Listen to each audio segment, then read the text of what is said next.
En réalité, la question de la lutte contre les mafias, contre le narcotrafic, est éminemment une question de classe. Ces systèmes mafieux s'organisent de la même manière que s'organise le capitalisme lui-même.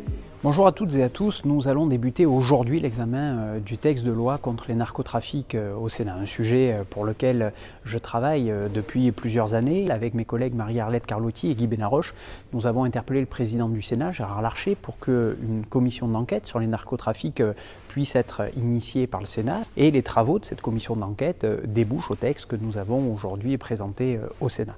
Je crois devoir m'inscrire dans l'histoire, dans la tradition communiste, celle de Pio La Torre, qui était député communiste italien, assassiné en 1982 par la mafia, ou plus près de chez moi, François Billoux, député communiste de Marseille, ministre à la Libération également, qui dès 1936 lançait l'opération Marseille propre pour sortir de Marseille tous les mafias qui gangrenaient à l'époque la ville.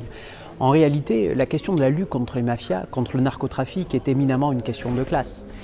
Ces systèmes mafieux s'organisent de la même manière que s'organise le capitalisme lui-même, mais dans la version la plus brutale, la plus débridée, sans règles, sans loi, avec pour le coup une violence exercée à l'égard des populations, des territoires. Et c'est un enjeu éminemment de classe, car les populations, les premières populations victimes de ces trafics sont les personnes les plus fragilisées, les plus vulnérables. Ce sont leurs maisons, ce sont leurs quartiers, ce sont leurs familles qui sont en prise directe, menacées directement par ces réseaux mafieux.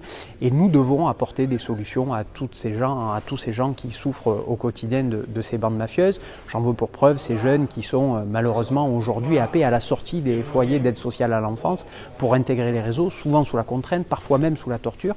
Et nous avons, en tant que communistes, en tant que gens de gauche, apporté des réponses concrètes sur ce droit à la tranquillité publique pour toutes et pour tous.